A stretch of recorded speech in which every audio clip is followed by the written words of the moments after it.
Ferðamál á Íslandi, rannsóknir og raunheimar hlaðvarp málefni ferðaþjónustu og ferðamennsku á Íslandi.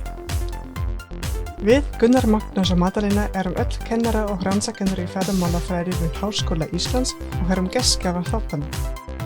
Og við ætlum að fá til okkar fólk af ólíkum vettvangi til að ræða allt milli heims og jarðar sem viðkemur ferðamálum.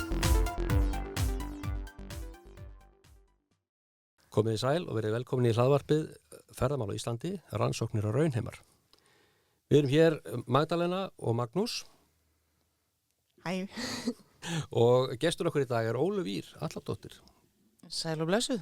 gaman að vera með ykkur. Takk Fyrir kærlega. að koma. Og eins og alltaf þá reynum við að hafa þetta svona bara létt og gott spjall. Kannski þú byrjir, Ólöf, að segja okkur bara aðeins frá þér. Nú ertu búin að vera í ferðamálum í 100 ár, fiska. Og kannski bara byrjar á byrjuninni og segja okkur aðeins svona hvernig þú lendir í þessu öllu saman. Já, það er kannski eins og margir Íslendingar og það er nú það sem að erlendir gestir og viðmælendur furða sig ofta og bara almennt með Íslendinga, það er hvað við höfum marga hatta yfir lífskeið að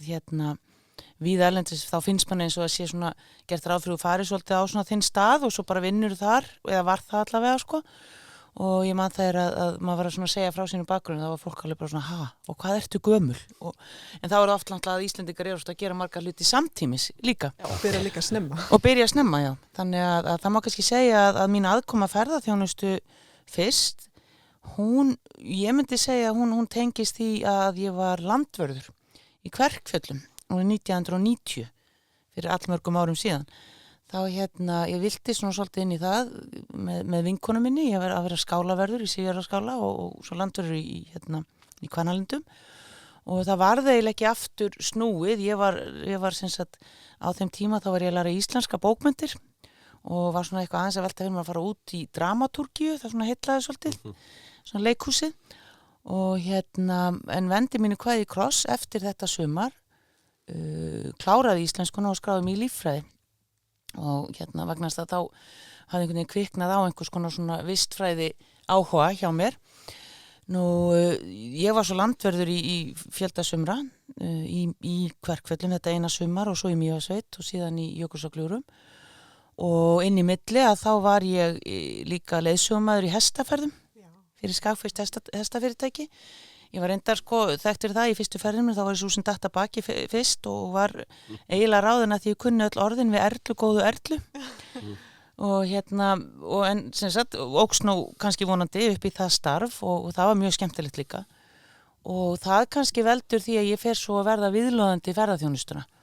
Í gegnum, þrátt fyrir það námið tæki mig kannski yfir í það að vinna sem stofnarafræðingur, ég vann hjá Decode og tók masterspróf í stofnarafræði fiska, að þá var það nú alltaf eitthvað sem togaði og árið 2007 að þá sæki ég stöðu ferðamálastjóra, þá hafði ég verið framkvæmdastjóri vísindasiðanefndar í 5 ár og ákvað svona að bara kanna þetta, því þarna fannst mér líka allt koma saman, að vera með svona skitsofinn bakgrunn, að vera með íslensku og líffræði og alls konar, og meistaraprófi í opinberri stjórnsýslu. Og fannst mér þetta svolítið svona koma saman og ég hlaut hnossið og var svo ferðamálastjóri í 10 ár og eftir það þá fór ég í 3 ár til Sádi-Arabíu til að vinna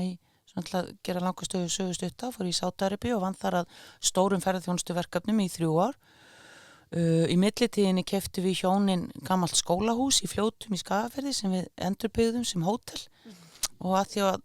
að við tókum þá brjálæðislega frábæru viðskiptaákvörðun að opna 13. mars 2020 að þá fórum við og fengum okkur ferðaskrifstofuleyfi líka því að það var ljóst að þessi tími sem að þá fór í hönd, það var nú ekkit endilega hagstæður hótelrekstri hvað þá nýjum og það má segja kannski að frá því að ég kom heim 2021 að þá hef ég verið að reka þetta fyrirtæki sem að sem sagt alliða ferðaþjónustufyrirtæki, við erum með lítið hótel. Við erum með vetrarferðir, skíða og útivistaferðir að vetrum og erum síðan með útivistaferðir, gönguferðir og dagsferðir á sumrin ásamt því að reka hótelið og auk þess að þá hef ég verið í ráðgjafastörfum, einkum og sér í lagi fyrir íslenska ferðaklassan sem ég var svo lánsöm að fá að vinna með fyrst að norrænu verkefni, Norreg og núna ég að vinna fyrir þau innan Evrópuverkefnisins sem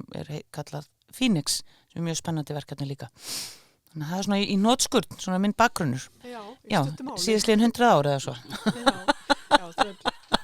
algjörlega búin að vera mikið í ferðarþjónustu. En Ólöf, okkar langar að heyra, þegar þú búin að vera í ferðarþjónustu svo langt og þú búin að vera með svo margir hatta, hvað myndið þú segja séu helstu þróunarstig íslenska ferðarþjónustu á þessum tíma, bara frá þessi tíma þegar þú varst að byrja til núna, þú veist, ferðamálastjóri og búin að sjá svo mikið? Já, sko, ég myndi kannski segja að ég tek þarna við í janúar í ársbyrjun 2008, bara eftirpartíinu, ef segja má, rétt fyrir hrun. Og það eru þetta sko mjög margt sem gerist á þessu 10 ára tímabili, ekki síst fyrir hluta þess. Þegar ég tek við að þá, ég þori ekki að fara að nefna tölur af því að það hérna, mér gæti mismynd, en þá voru held ég, ef ég man rétt, einhvers staðar í kringu 300.000 ferðamenn sem komu til landsins. Og þeim hafði í rauninni, fjölgunin hafði verið hæg en stöðugt, það var svona allt frekar stöðugt. Ferðaþjónustan var einkum og sér í lagi bundin við sumarið. Ég man að þá var það þannig að hótelin í Reykjavík, þau kvörtuðu á sumrin sko vegna þess að fólk fór svo mikið út á land til dæmis að það hallaði svona á hótelin í Reykjavík og svo náttúrulega snýrist það við að vetrum. Þannig að þó svo hótelin í Reykjavík var alls ekki full hérna bókuð að það var náttúrulega ekkert að gera út á landi á veturna. Þannig að þetta var, þú veist, og þá að verða kannski horfa til þess að geta lengt tíman á það sem voru kallaðar axlirnar og hérna opna kannski einhver, þú veist, að Akureyri geti og Mývatnssveit geti byggt sig upp aðeins sem vetrar áfangastaður sem slíkur, því það voru þetta innviði til staðar og það má, þú veist, þannig að úr þessu ef við stökkum svo þessi hvað er þetta orðið, 15 ár núna, 15-16 ár fram í tíman, að þá er bráðum 20 ár, að þá hefur orðið gjörbylting og kannski má segja að einhverju leyti að þá var kannski fyrsta áfalli sem það varðu þetta þegar efnahagshrunið verður, þarna 2008. Þannig að það verður þetta samdráttur í ferðaþjónustunni sem þurfti að takast á við og menn fóru að gera sér grein fyrir því að hún skipti máli, þótt að væri kannski ekki eins, þú veist, við verðum kannski ekki sjávarútvegurinn þá, en þú veist, ferðaþjónustan skipti máli og ekki síst vegna starfa út um allt land. Og að því að það hafi verið þessi lenska tala niður störfi ferðaþjónustu sem ég hef alltaf verið mjög mótfallin að þá, þú veist, já við getum farið út í þá eftir en það kannski kom í ljós að þau voru mikilvæg líka til síns brúks þó ekki væri það allt forstjórastörf. Nú síðan má segja að næsti hvörfin eru svo auðvitað þegar að Eyjafjallajökull gýs þarna á vordögum. Bara pínulítið setna. 2010 og það gerist allt kannski tímasetning, kannski þetta ein heild, bara eins og ofta tala þessar heimsstyrjaldir 2 út í heiminum, kannski þetta ein heild, það verður hrun og það verður samdráttur í ferðalögum fólks og þegar að kannski heimurinn að vinna sig upp úr efnahagslægðinni sem að tók við og fólk að taka við sér í ferðalögum og fólk jafnvel að taka við sér þannig að það vill horfa til nýrra upplifana, þú veist, ekki fara sól og strönd, heldur fara kannski og reyna eitthvað á eigin skinni eftir hérna, þú veist, þá komið ný kynslóð sem hafði ferðast og var þyrst í að ferðast, að þá kemur koma þessi eldgos, náttúrulega fyrsta þetta túristavæna gos, þarna í mars segi, og síðan þetta sem að vakti athygli, svo munnaði vegna ösku skýsins, þegar við komumst á allra varir og þá gerist það er farið að stað með Inspired by Iceland sem að síðan hleypt á Stokkunum eða daginn sem gosinu lauk. Þannig á þessu 1,5 árs tímabili verða mjög margir hluti bæði innri sem að við kannski ráðum við, það er þarna búið að stofna, það var verið að stofna Íslandsstofu sem var náttúrulega rosalega spennt að fá blóð på tannen og þá var líka vilji til þess meðal ferðaþjónustaðala á Íslandi og hinu opinbera að leggja saman í púkk í þetta mikla. Íslandsstofa var ekki til áður? Nei, hún var stofnuð þarna 2010. Já, ok. Já, stofnuð í júlí 2010, ef maður rétt að teka hún til starfa. Ok. Og markaðsdeild ferðamálastofu fer þangað yfir ásamt útflutningsráði og þessu svona, hvað maður segja, öllu þessu outreaches sem hafi verið staðar fyrir allar atvinnugreinar í Íslandi og þau eru auðvitað óþreyjufull að fá að sanna sig. Ferðaþjónustu aðilar sem að höfðu verið að horfa fram á bara betri tíð með blóm í haga fyrir gosið að þau náttúrulega, það varð einhvern veginn þessi samkraftur þar sem að fólk var tilbúið til þess að vinna saman í því sem að var þá bara mjög öflug landkynning, kom í kjölfarið og tókst að nýta okkur neikvæða athygli og gera hana jákvæða og það fer svo saman við það að það er bara mikla verður þessi sprenging í alþjóðlegri ferðamennsku, það bara eftir efnaðarsvinni þá bara varð mikil þorsti að ferðast og ferðamál almennt og ferðamennska hún óks mjög mikið ekki bara gagnvart Íslandi, bara út allt og okkur tekst að nýta það svona vel og það auðvitað var dásamlegt að því leyti að það auðvitað gerði öflug fyrirtæki og styrkti þau og ferðaþjónustan óks út landið og það var vakin athygli á því að það verði að ferðast allt landið kring og þetta var alltaf að vaksa og það er frábært, en á sama tíma þá verður þetta að vaksta verkir vegna þess að þá fer að koma í ljós þessi skilningur og það kemur í kjölfar þessa að ferðaþjónustan er ekki bara eitthvað svona einmitt, blóm og grænir hagar og ofsalega organískur vöxtur og allir glaðir og þú bara byggir hús og það er hótel og þá eru bara allir frábærir og það bara einhvern veginn, það þarf ekkert að stýra þessu að þetta bara, þú veist, það er svo plastíst að þetta bara gerist einhvern veginn, þá kemur þetta í ljós og ekstra skilningur að ferðaþjónustan er atvinnugrein eins og allar aðrar, hún þarf ramma. Hvenær var þetta heldur? Þetta er þá bara, ég meina frá 2011 til 2016 og þá er 2 stafa vöxtur í höfðatölu, semst það er upp undir 20% af vöxtur eða fjölgun á komum ferðamanna og það er ekkert land sem ræður við það, bara ekkert, ætla ég að fullyrða, án mikilla vaxtaverkja og það kemur, þú veist, og þá kemur í ljós að það er ekki bara fyrirtækin sem er undir, heldur, þú veist, það er þekking starfsmanna, þú veist, og hvaðan starfsmennin er að koma og vegakerfið, það ræður ekki við neitt og menntunan, þú veist, það er ekki búið að hugsa verið því að það er að mennta allt þetta fólk með einhverjum hætti. Það er ekki tala um háskólamenntun bara, heldur bara þessi þjálfun í gæðamálum og þjónustu og svona einhvers konar grunnrekstrarmálum og bara skilningi. Þú veist, og það vantar sko þessa opinberu innviði sem að ferðaþjónustan treystir á kannski meira en allar aðrar atvinnugreinar og ekki síst að það vantar, þú veist, við tölum að dreifa ferðamönnum sem ég er alltaf óttalega astanlegt og ég nota það sjálf sko, en það vantar sko þessa að tósa ferðamenn kannski, að það séu til já, að það sé til sko, þú veist, þannig að menn hugsi já, er best að ég fari hérna og hingaði, það er frábært, að því að þegar þetta þessi sprenging verður, þá eru ennþá aðrar seglarnir eru bara allir á Suðvesturhorninu og Suðurlandi, það er ekki búið að hugsa lengra en það og það er bara ein gáttin í landið og það er einhvers konar ómöguleiki að því það er einhvern veginn sama fyrirtæki sem að reka það og svo með einhvern samning við ríki og þetta er allt bara einhverjum ómöguleika hvernig við höfum að snúa okkur og það verða alls konar vaxtaverki sem er þetta interessant líka og ég myndi segja að það hafi kannski verið, þú veist, þessi samfella í því þegar þessi skilningur óks að við yrðum að gera eitthvað annað heldur en bara markaðssetja þú veist, og þar kom til dæmis þá ferðamálastofu þetta svolítið sterk inn vegna þess að hún var að gera þessa aðra hluti sem sannarsagna höfðu ekkert verið taldin eitt, þú veist, geggjæslega merkilegir, þú veist, eða sexy áður, þú veist, þá var sko markaðsmálin voru eitt og svo bara komið þess að hér voru bara alveg mikilvægir og svo má kannski segja að þegar að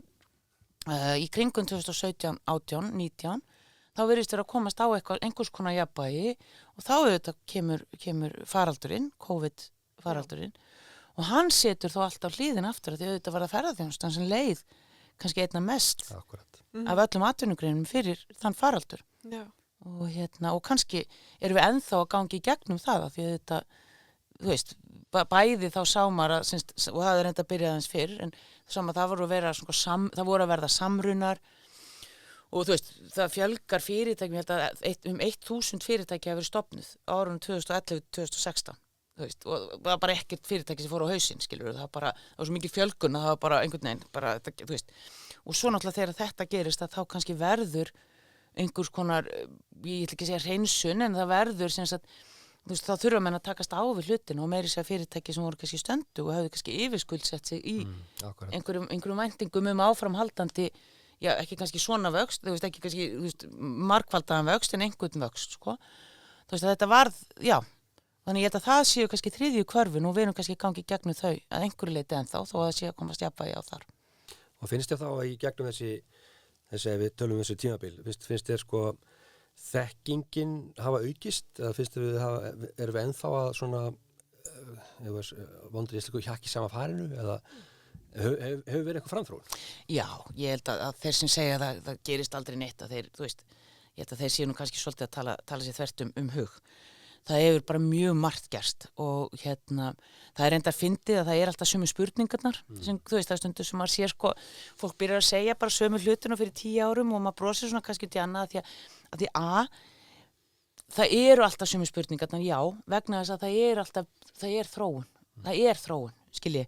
og bara, þú veist, það má kannski segja að ef það væri aldrei þróun, þá myndum við bara geta klárað þessi mál í eitt skipti öll og svo bara lokað alþingi af því það er bara allt komið, skilur við. En það er ekki þannig, hvorki í ferðaþjónustunni né annars staðar. Þannig að þráttur að manni finnst kannski sömu spurningarna að vera spurt, þá er þetta vegna þess að ferðaþjónustan byggir til dæmis mjög mikið á almannagæðum, samgöngum,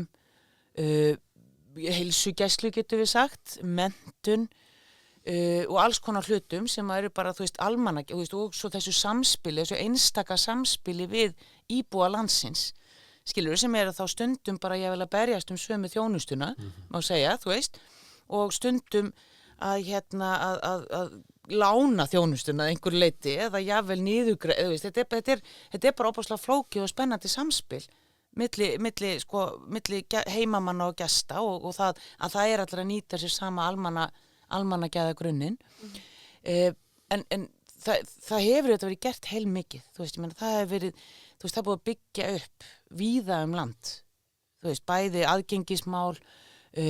náttúruverndarsjónarmið hafa fengið að njóta sín í gegnum framkvæmdasjóð ferðamanna, það er búið að gera áfangastaða áætlanir út landið, þú veist, og þetta er ég að nefna hluti sem gerist í minni tíð sem ferðamálastjóri, það var mjög margt gert þá, þú veist, nýjungar í löggjöf ýmiss konar, bæði til að vernda gesti og þá sem eru að borga kaupa þjónustu og líka bara til þess að auka skilning og tryggja rekstar umhverfið og svo hinum megin sko fyrirtækja vega, þú veist, það er náttúrulega bara himin og hafmilli þeirra þekkingar sem að rekstur fyrirtækja byggir á, bæði vegna reynslu og líka vegna þess að það eru þetta að koma nýja kynslóðu fólks sem að sér það að ferðaþjónustan getur verið atvinnugrein sem að það vil starfa innan og þetta er fólk sem að kemur bara rosalega vel menntað inn í það. Þannig að þú veist, við getum alveg farið út svona einstök atriði en ég ætla bara að segja að það er bara ýmislegt gerst. Þannig að þó svo við séum að tala sömu hlutina oft á tíðum og þó svo að það komi fyrir þú veist, þó að pólitíki komi svo með að því að auðvitað er ferðaþjónustan eins og aðrar atvinnugreinar, þú veist, það eru pólitískar ákvarðanir sem hafa áhrif á hana að þá held ég að sé ekki annað hægt að segja heldur en að ferðaþjónustan hefur vaxið að ráðum og dáð. Gæðin hafa vaxið innan hennar, skilningur hefur vaxið meðal almennings og hins opinbera á mikilvæginar en auðvitað er það áframhaldandi vinna af því að eins og ég segi, annars getum við bara pakkað saman og bara sagt nú er bara allt gott, nú fyrir við bara í sólbað, þetta er bara allt gutt í. Af því að koma alltaf nýjar áskoranir. En ég held að þetta áleika vera svo leiðis að það voru 2 milljónir sem koma til Íslands, ég held í 2018. Já. Það er bara mikilvægt bara líka að vaksa með þessi og gera eitthvað og bara þróa. Ég held að við verðum að gera það og ég held að það er verið að ræða alveg alla þess að heldur réttu hluti, það er verið að ræða þessa gátturinn í landið sem að ég held að ef við lítum bara til nágranna okkar í Noregi að ég meina þar eru fleiri en ein gátt þarinn, þú veist það er flóið til Bergen og það er flóið til Oslo og þú veist og það þarf að skoða og eitt af því sem að mér hefur kannski fundist vanta að sé skoða að það er samhæfing samgangnakerfisins með hliðsjón af því hvernig þú kemst á milli staða og þá er ég að tala allt frá vegakerfinu yfir í almenningssamgöngur á vegum, yfir í flugið, hvernig samhæfur þetta allt saman, mér er svolítið vanta upp á að við kortleggjum það bara svona horfum bara á þetta, hvernig ég er að komast hérna á milli, hvernig virkar þetta, hvernig funkar þetta, bæði innan landshluta eins og líka á landsvísu. Þannig að þú veist, og þú veist, það er held ég verkefni sem er mjög þarft fyrir innviðaráðuneyti í samvinnu við ferðamála yfirvöld og þannig að já, en ég held að það er, þú veist, það er bara mjög margt sem þarf ennþá að gera, en það er líka mjög margt sem hefur verið gert, sko. Já, sést líka að það var svo mörg fyrirtæki sem eru til núna, sem eru ekki til fyrir 10 árum síðan. Já, og svo koma nýjungar og það eru alls konar tengingar, þú veist, alls konar teknísk fyrirtæki sem er að bæta við þjónustu við fyrirtækin. En svo er það þannig líka að ég held að þurfi líka að vera skilningur af því að því núna eru við búin að gangi gegnum tímabila sem er samruni og það var bara fréttir af því fyrir ekkert svo löngu síðan að þessi 2 risar í afþreyingaferðaþjónustu vilji sameinast, Arctic og Icelandia og ég ætla bara alls ekki að hafa skoðun á því hér sko en ég bara segi, en þrátt fyrir það og þrátt fyrir vissulega að það sé gott að vera af einhverju lágmarksstærð, þá hefur íslensk ferðaþjónusta alltaf, sko, hún hefur grundvallast á litlum fyrirtækjum, staðbundnum fyrirtækjum út landið og hún mun alltaf gera það vegna þess að allavega upplifun ferðamanna á sér stað á staðnum. Og ég held að það sé rangt að ætla að miðstýra henni frá Reykjavík, þessari upplifun. Þannig ég held að hvernig sem við vinnum að þessu, þá verðum við alltaf að hlúa að þessum sprotafyrirtækjum út á landsbyggðinni með einhverju móti, bæði einkageirinn og hið opinbera, vegna þess að það er þar sem þessi kraftur kemur. Og þú veist, og það er ekkert eins spennandi út ferðamann að koma á stað sem er bara orðin til sýnis fyrir ferðamenn, en sem er ekki sko lifandi þáttur í sínu byggðalagi, þú veist, og nú bý ég til dæmis í litlum bæ á landsbyggðinni og það er bara mjög mikilvægt að ferðaþjónustan sé bara kraftmikill partur af samfélaginu, en sé ekki einmitt að koma utan að og innan gæðsala bara nýta sér samfélagi. Hér eru við nú hér á Siglufirði og sjáu þið þetta og heldur að það sé innanfrá og hún sé staðsett innan í samfélaginu. Að samfélag getur verið stolt líka af þessi fyrirtæki til dæmis, meina þú eitthvað svoleiðis? Já, ég meina bara sko að okkur hættir til þegar við erum að móta stefnu fyrir atvinnugrein, þá horfum við á atvinnugrein og hún er svona og það þarf að gera þetta og eitthvað blei. Og svo horfum við á hana og svo horfum við á það hvernig hún nýtir sér auðlindir landsins, skilur, og við horfum alltaf á það eins og hún standi sko utan við, þú veist, og hoppi svo bara inn í, skilur. En það er ekki þannig, heldur er náttúrulega ferðaþjónustan bara út af hennar líka einstöku tengslum við mannlíf og íbúa og samfélag og hvað það er sem hún nýtir af almannagæðum, þá er hún alveg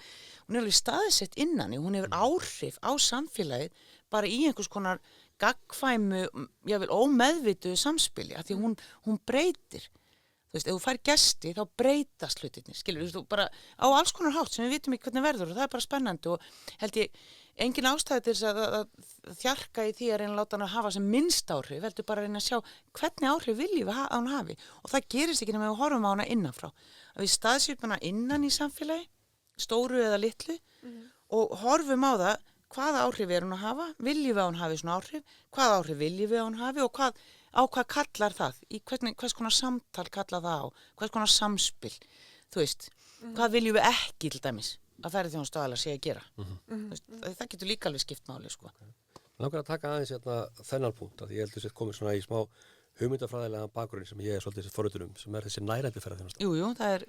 verið svona mínar ær og kýr undanfarin ár, já. Já, það verið að fikta við það eins í Sádi og svo eitthvað heima og segðu okkur, er þetta sem þú meina, hvað meinar þú með nærandi ferðaþjónusta? Ég meina þetta, sko. Nærandi ferðaþjónusta er okkar þýðing á regenerative tourism, sem er svona hreyfing sem hefur svona verið svona meir og meir í umræðinni síðan kannski 2018-19 eitthvað svoleiðis og henni óks mjög ásmegin í COVID, þú veist, að því þá voru allir munið ekki, við vorum öll að tala um hvernig, þú veist, hinn nýji, bara the brave new world, sko, við bara nýji bjarti heimur myndi stíga upp úr ösku COVID og myndum öll vera að fann að hugsa á nýjan hátt og vilja ferðast á nýjan hátt og svona útópískar hugsanir sem auðvitað, þú veist. En ég held samt að, sko, þú veist, og nærandi ferðaþjónusta er kannski ekki alveg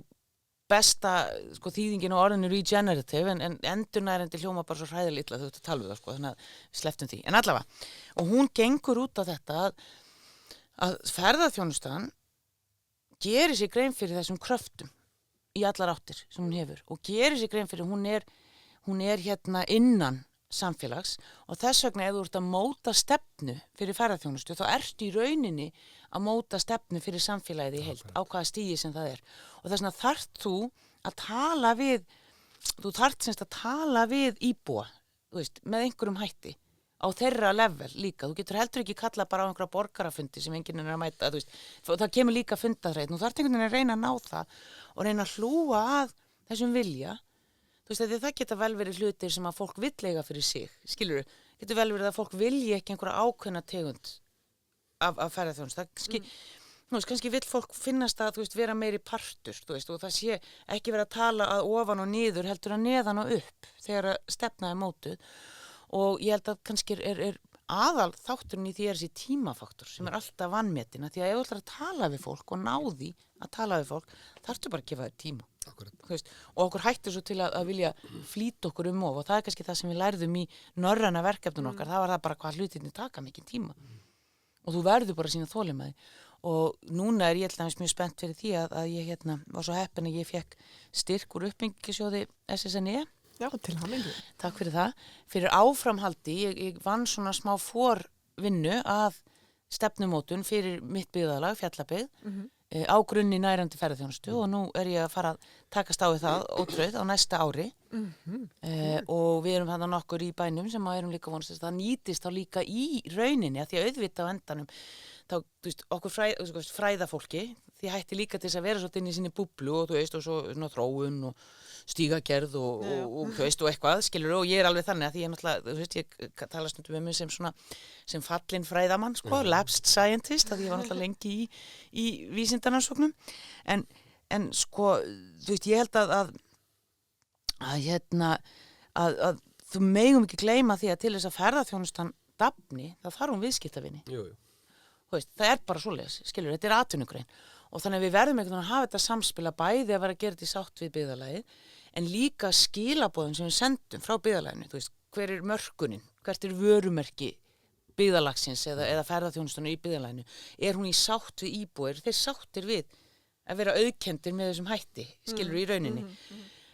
og hvernig ætlum við svo að selja þetta og hverjum, skilur viljum við fá alla, viljum við fá þá sem að svona eru tilbúinir til að njóta þess sem við bjóðum upp á. Þannig ég held að það sé komin líka þessi skilningur og nú ert þú náttúrulega markaðsmaðurinn á því að þetta give and take. Þetta ekki bara það að einhver segir, heyrðu, hvernig væri nú að Siglufjörður sett upp spílavíti til dæmis og þá bara hlaupi allir til og setja upp spílavíti. Þetta verður að vera einhverju sátt við bara ambíansinn og við persónuleika og identitet móttakan, við sko gestgjafana.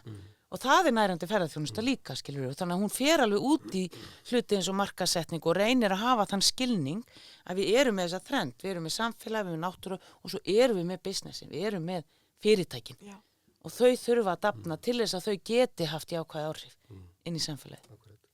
Og kannski auðveldur að tala um þetta heldur en að kannski að vissulega. Að svona framkama. Já, auðvitað að ræða nýja komast, það alveg rétt, já. En nú setti nú kannski Ísland á ásinn, nærandi ferðaþjónustan 0 upp í 100. Hvar eru við? Ég held að þetta sé, þetta auðvitað frábær spurning. Já, kannski þetta tala um allt Ísland, kannski erum við að... Já, ég held að sko, eitt verðum við að skilja í samtíð nærandi ferðaþjónustu, hún ferðalag. Það kannski engin endastöð. Bara alveg eins og við nefndum í samtíð Alþingi Íslending og bara leysa öll málin. Þú ert alltaf að ferðast og eitt af því sem hefur sko vakið áhuga minn í samtíð nærandi ferðaþjónustu, það þessi skilningur á því að til dæmis þessi litlu fyrirtæki sem eru þá backbone-ið, sem eru hryggjarstykkið kannski í ferðaþjónustu í smærri byggðarlögum, þau eru kannski til dæmis ekki stakkbúin til þess að fara að takast á við loftslagsmálin eða bara úrgangsmál þjóðarinnar eða eitthvað svona öll af þessum risastóru, jafnvel sammannlegu spurningum sem við þurfum að takast á við því að þú ert bara að tekja manna fyrirtæki, skilur og þú býr bara einhvers staðar í einhverjum nárassi einhvers staðar, eins og ég, en og þú ert bara að keyra á milli og þú þorir ekki að rafmagnsbíl, til dæmis, út af hleðslumálum, bara sem dæmi, sko. Og eða þá að þú ert bara einhvern veginn að berjast við það að losa þig við ruslið, þú veist, í ófærð eða þú ert bara að díla við starfsmálamálun, það bara erfitt að fá Íslendinga til starfa og þú ert bara allt í einu komið bara með útlendinga og þú ert bara svo lítið fyrirtæki, þú ert kannski ekki með rosalega mikla bandvít í að leysa öll þau mál. En skilningurinn innan nærandi ferðaþjónustu sá að þú tekur skref fyrir skref.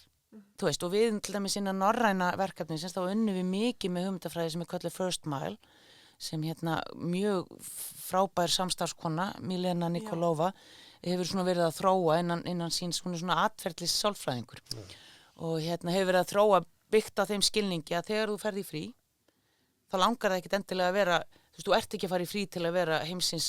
sjálfbærasta manneskja, skilur þú ert að fara í frí og þú kannski fara í hvítinsglasi, tátið og svo langar þið svolítið að gera eitthvað sem þú veist langar að fara á vélsleða, frekar en labba, þú veist það alls konar hlutir, sko, sem að brjótast í þér þó þú viljir að sjálfsögðu vera góð við land og þjóð, sko, og þú veist, og svo hins vegar það fyrirtæki sem bara einmitt að reyna, þú veist, þú þarft að halda þér á grænu sem fyrirtæki og þú getur ekki farið öll skrefin í einu, þá tekur eitt skref, svo tekur annað skref og svo lítur þú tilbaka til 20 skref og þú ert bara að standa þig heldur vel, má segja það í svona podcasti. Já. Þú ert bara að standa þig ansi vel. Þannig skerir bara svona bíp yfir. Já. en þú veist, að því þetta eru svo mörg smáskref og þau eru kannski ekkert endilega heldur línuleg. Heldur þú tekur eitt skref hérna í sambandi við úrgangslosun eða í sambandi við hérna samgöngur, í sambandi við eitthvað, skilur, þú tekur bara þessi skref og svo ertu kannski orðin bara nokkuð, þú getur bara verið svolítið því það er líka þetta að við séum ekki að seima fólk, að við séum ekki að láta fólk skamma sín fyrir það sem það gerir ekki, heldur kannski að fólk geti verið ánægt með það sem það er að gera, að því að margt smátt gerir eitt stórt og þá komum við kannski að þessum ás sem við varst að tala að ég er ekkit viss að við getum sett landi í heild á ás hvað var að nærandi ferðaþjónustu, að ég held að fólk flestir eru, og það er ótrúlegt að ég hef nú farið kannski svolítið inn í fyrirtæki líka og verið að vinna sjálfbærnistefnur með þeim, og það er svo gaman að því að þú ferð inn í fyrirtæki og þú fer eitthvað að ræða þessa hluti og þá segir fólk, já, við erum nú að gera svona og við erum að gera svona já, við erum búin að vera að gera svona bara alveg í 40 ár, sko, þú veist, og þá kemur bara að fólk er bara að gera heil mikið. Þú veist, það hefur kannski ekki bara sett að undir hennar hatt og það þarf svolítið kannski bara að binda slaufun utanum og gera þetta að svona einhverju sem að fólk getur bæði sett inn í skilaboð og kannski fundið svona einhvers konar svona hvað maður að segja, svona stöðugan farveg og að því að auðvitað vilja allir gera vel eða langt flestir og ég held að þú veist, á ásknum, ég myndi bara skella 50 á það, en þess að margt er verið að gera vel, margt er óunnið, við náum aldrei 100, skilurðu, en ef við værum svona mjatla yfirleitt í kringum 75, þá held ég við mættum bara vel við unna sem þjóð. Ef að fyrirtækin væru, þú veist, öll í þessari vegferð einhvern veginn og sum komin lengra og önnur komin skemur og sumum gengur betur og sumir fara hraðar og þú veist, og sumt er bara bundið ómöguleika og aðrir eru bara heimsmeistarar, skilurðu. Þannig að ég held að það væri bara, þú veist, það væri bara ansi vel að verka í staðið. Ég meina þegar við erum með 75 megum við fara í sóbaði og bara gera nei. Nei, þá hefum við alltaf að stefna herra, sko. Okay. En við megum samt ekki, sko, berja okkur með hrísvöndum að því við erum ekki 90. Það er það sem er. Verðum líka bara að horfa á það sem að gerist vel. Að ég held að okkur hættir svolítið til þess í sambandi við umhverfismál og í sambandi við svo margt. Okkur hættir til ákveðna svona sálrætna refsigliði. Þú veist, þannig að þú veist, þér verður á að henda kókdós óvart með ruslapoka því að það hendi einhver fiskslógi og þú ert bara miður þín í 3 daga, skilur þú veist, að því þú gerðir það í staðan fyrir að horfa til þess að, þú veist, 90% af flöskunum fara í endurvinnslu. Nei, skilji ég, þú veist, þú veist, við höfum svolítið að reyna að snúa þessu þanga, sko. Hversu gott er nógu gott. Já. Við höfum svolítið kannski að taka þessa Pareto-reglu á þetta, skilur að líka ekki andaka út af 20%. Það veist, heldur vera kannski svolítið, reyna kannski að fara í 81% úr 80, skilur Ólöf, tíminn líður og ég ætla bara að spyrja þig síðasti spurning að þegar þú varst að segja áður að þú rekur fyrirtæki sjálf núna í Skagafirði og eftir bara búin að vera í ferðaþjónustu í mörg ár, heldur þú þetta er búin að breyta sýn þín sem þú hefur í ferðaþjónustu að þú núna sjálf frumkvöld? Algjörlega. Og ég ætla aðeins að fá að leiða þetta, sko, að ég rek fyrirtæki sem er staðsett á Tánaglinu og Tröllaskaga, ef við getum kallað þetta sem svo, að ég er með annan fótinn í Skagafirði, þar sem hótelið er í Fljótum, og hinn fótinn á Siglufirði, Fjallabyggð, og nú, núna vonandi eru við jafnvel að fara að tengjast betur þar, þannig að þá er þetta náttúrulega orðið eitt atvinnusvæði sem ég horfi á með miklum spenningi, en vissulega hefur það breytt mínu viðhorfi og sérstaklega þetta fara út í það að vera svona, í svona frumherjastarf, má segja, vegna þess að þá auðvitað prófa maður á eigin skinni, þú veist, alla þessa erfiðleika sem maður var kannski að reyna, eða þessar áskorunni sem maður var kannski að reyna að liðsina í gegnum starfi sem bjúrókrat, sko, og það er bara, já, ég held að perspektífi breytist auðvitað einhver leiti, en ég held ég njóti þess líka að hafa verið hinum minn, að ég er þá líka með skilning á því sem er verið að gera, og ég veit alveg hvað þetta er flókið viðfangsefni allt saman. En já, ég held að auðvitað snýst sjónarhorni hjá manni svolítið eftir í hvaða maður er að horfa. Og það á við alla. En þetta er samt, þú veist, þetta er ótrúlega spennandi atvinnugrein eftir sem áður, hvernig sem maður kemur að henni, hvað sem maður kemur að henni í, þú veist, að ég er alltaf svolítið ánægð með það að ég fengi í raun að tengjast öllum 3 örmum þessa 3 strandar nálgunar. Ég verið í nú opinbera og ég hef aðeins fengið að dýfa tánum onni í rannsóknir og fengið að vinna með ykkur ágætu fræðimönnunum í því og svo er ég núna komin út í engareksturinn. Þannig að hérna, og ég held að það sé reynsla sem alveg ótrúlega dýrmætt sem að hérna, sem að styrkir mig í mínum störfum á hverju minnsta degi. Og kannski byrða tengingum líka í gegnum þetta allt saman. Já. Bæði fólk og fyrirtækjum, sko. Já, algjörlega, líka, sko. Bara svona brú á milli. Já, ég held að það er bara svo, það er svo gott að hafa svona aðeins bakgrunn í þessu. Það er bara svona að hjálpa mann á hverjum degi. Já, svona man in the inside. Já, því að maður heldur ekki glemma því að ég er líka að vinna sem ráðgjafi og vil gjarnan halda því áfram. Og reynslan úr engagerunum kúpluð við hinna, það þetta gefur mér svolítið svona, held ég svona svolítið sérstakt sjónarhorn að geta sagt, já, ég skil þetta því ég hef lent í þessu og ég skil þetta því ég var að vinna með þetta, skilur þú þá, já, eins og þú segir, þannig að maður kannski að brúa hluti sem að virkar þá til þjónustu fyrir aðra. Þetta skiptir bara miklu máli finnst mér ef þú er búin að upplifa eitthvað sjálf og ekki bara búin að lesa. Já, algjörlega. Frábært, spennandi. Bara spennandi að spjalla með þér, Ólöf. En tíminn okkar er líðinn. Takk kærlega fyrir að koma, Ólöf. Takk fyrir að hafa mig. Kærlega fyrir að spjalla með okkar, bara segja frá lífið. Takk fyrir. Takk.